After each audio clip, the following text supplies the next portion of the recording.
Selamat pagi umat yang dikasihi Tuhan. Hari ini mari kita bersama mengkhususkan waktu untuk membaca dan merenungkan firman Tuhan. Memulai hari ini dengan keberserahan penuh kepadanya. Mari kita menyanyikan lagu dari NKB nomor 184, bait yang pertama dan yang kedua, Engkau milikku abadi.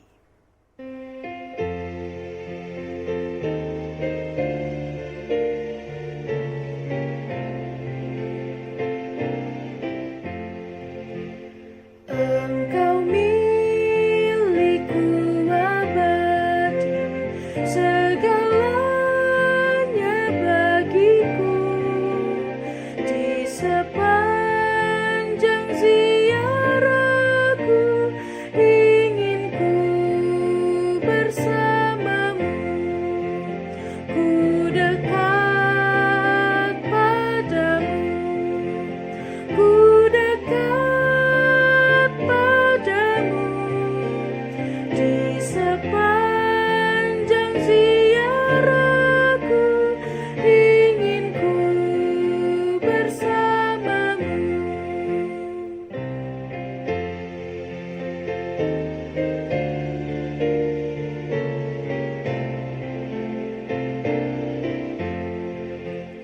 Bukan nikmat duniawi yang menjadi doaku. Ku senang bersusah payah asal kau bersamaku. Ku dekat padamu, ku dekat padamu. Ku senang bersusah payah asal kau bersamaku.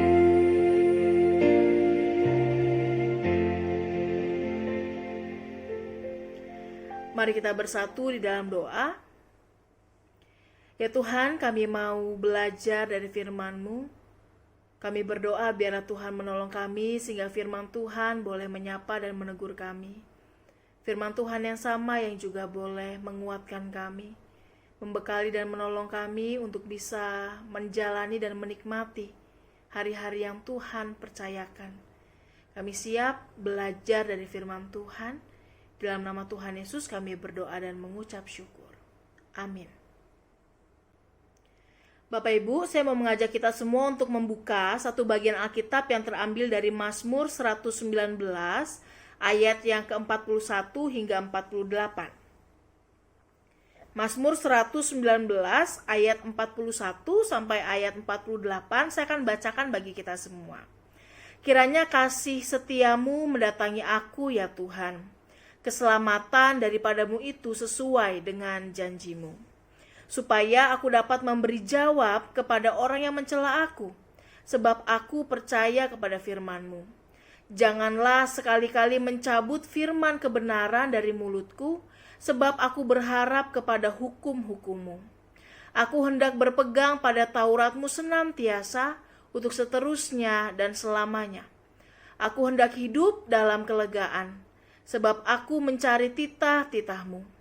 Aku hendak berbicara tentang peringatan-peringatan-Mu di hadapan raja-raja, dan aku tidak akan mendapat malu. Aku hendak bergemar dalam perintah-perintah-Mu yang kucintai itu.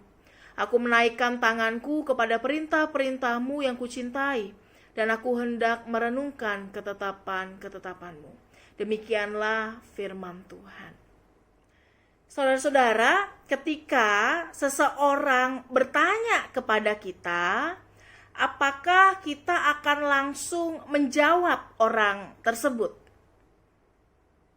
Mungkin sebagian besar dari kita akan mengatakan, ya tergantung. Apa dulu pertanyaannya? Kemana arahnya? Mengapa yang bersangkutan bertanya? Dan seterusnya. Karena memang seringkali menjawab itu tidak sesederhana kelihatannya. Seringkali ada banyak orang yang bertanya, tujuannya bukan mau mendapatkan jawaban, tetapi ada motivasi-motivasi lain di baliknya. Ada orang-orang, saudara, yang ketika bertanya sebenarnya mau membenarkan dirinya sendiri karena butuh dukungan. Tapi ada juga orang yang ketika bertanya itu tujuannya kalau nggak ngetes yang ngejatohin, saudara. Tidak sedikit orang yang ketika bertanya ingin memaksakan apa yang menjadi kehendaknya, ingin menghakimi atau memojokkan seseorang.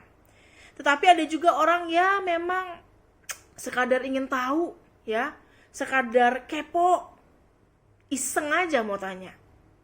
Dan ada banyak juga orang yang memang bertanya karena ingin sungguh-sungguh menggali.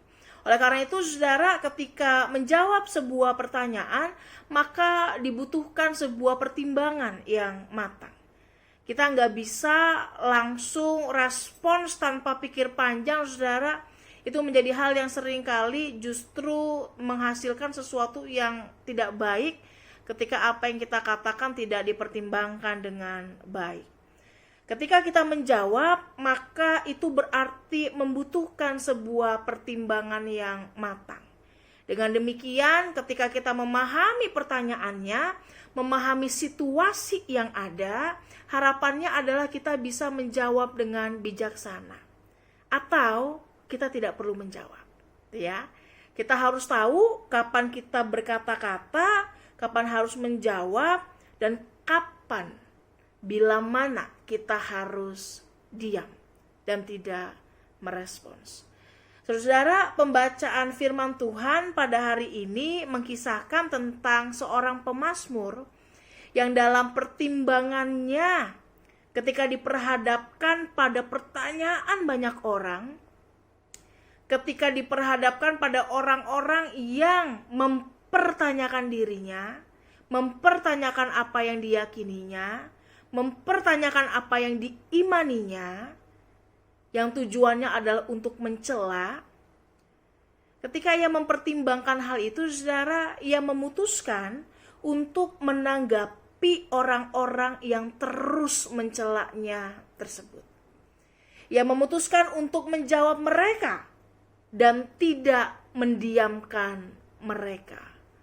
Saudara, pembiaran itu tidak akan membuat orang lain diam. Pembiaran tidak akan membuat orang yang suka mencela itu berubah. Pembiaran belum tentu membuat orang lain bertobat. Yang ada adalah mereka mungkin makin menjadi. Oleh karena itu, pemazmur memutuskan untuk merespons mereka, untuk menjawab semua celaan yang diberikan kepadanya. Ia memutuskan untuk bersaksi mengenai apa yang diyakininya, mengenai Allah dan firman-Nya yang begitu dicintainya. Tetapi saudara, yang menarik adalah ketika di ayat 40 dikatakan, supaya aku dapat memberi jawab kepada orang yang mencela aku sebab aku percaya kepada firman-Mu. Ketika pemazmur ingin menjawab, saudara, kepada orang-orang yang mencelanya, dia tidak menjawabnya dengan menggunakan pengertiannya sendiri. Tetapi pertama-tama, pemazmur datang kepada Tuhan, ia mohon kepada Tuhan agar mendatangi dirinya. Ia mohon kepada Tuhan agar Tuhan memasuki hatinya.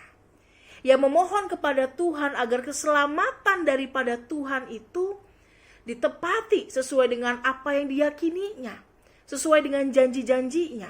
Ia memohon pertolongan kepada Tuhan dengan harapan, saudara, agar ketika dia bersaksi, menjawab, menyampaikan sesuatu, maka pesannya itu bisa sampai kepada orang-orang yang bersangkutan. Ada masa, saudara, di mana ketika kita menjawab sesuatu, maka pesan kita seringkali tidak sampai. Karena yang sampai, saudara, justru bumbu-bumbunya, justru emosinya, justru kemarahannya, justru kesenangannya. Tetapi intinya seringkali tidak tersampaikan dengan baik. Coba perhatikan dan ingat kalau kita marah, apa yang kita sampaikan.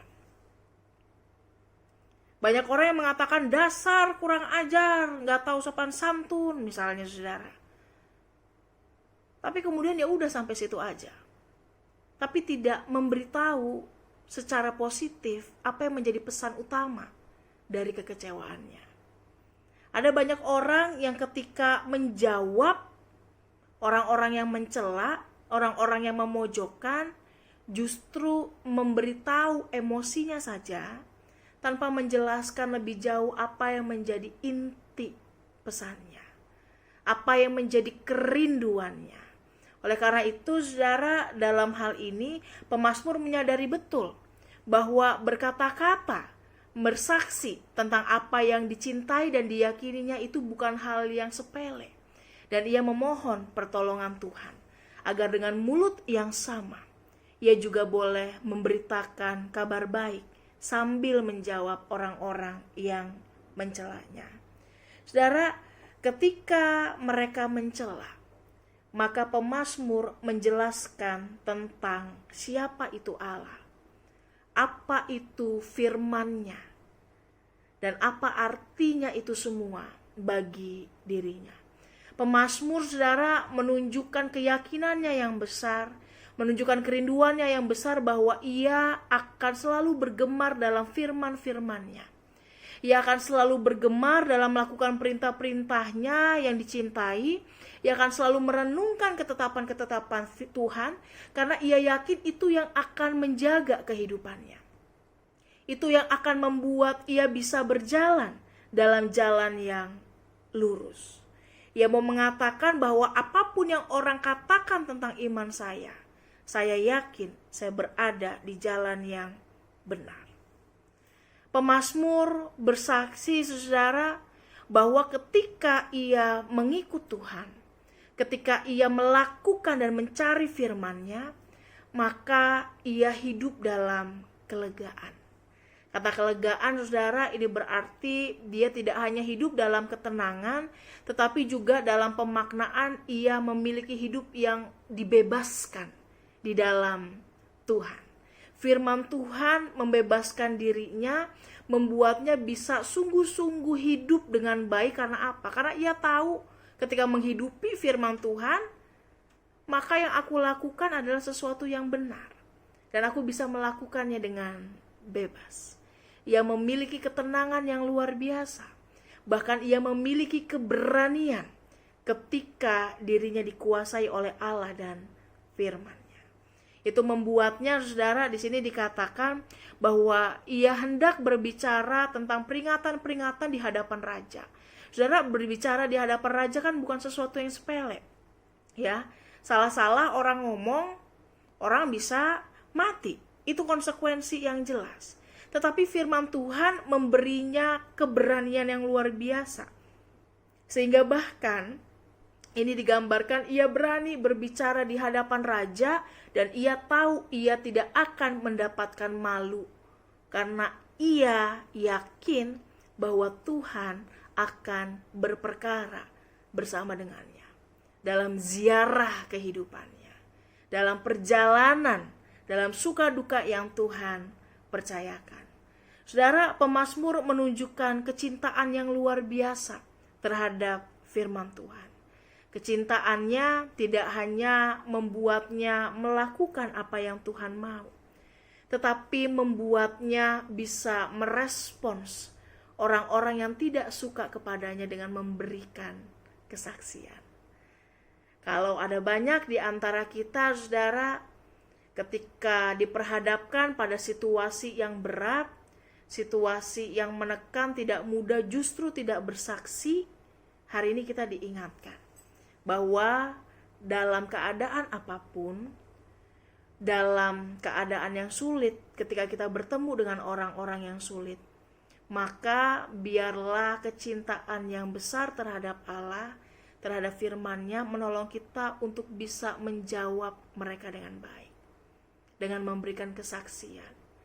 Biarlah firman-Nya menolong kita untuk bisa memiliki pertimbangan yang matang tentang bagaimana kita harus merespons orang-orang yang Tuhan percayakan hadir di dalam kehidupan kita. Sehingga pesan yang menjadi kerinduan kita itu boleh menjadi sesuatu yang memang tersampaikan dengan baik. Jadi ketimbang mengatakan saya kesel, saya marah, dasar kurang ajar, lebih baik kita berdiam diri, minta pertolongan Tuhan, sehingga kalaupun kita harus mengatakan sesuatu, maka kita boleh menyampaikan pesan atau kabar baik itu juga dengan cara yang baik, dengan cara yang benar. Mazmur menunjukkan kualitasnya sebagai pengikut Tuhan ketika ia berhadapan dengan orang-orang yang mencelanya. Oleh karena itu kita semua juga dipanggil untuk bisa menghadapi mereka sebagai orang-orang yang juga punya kualitas iman di dalam Tuhan.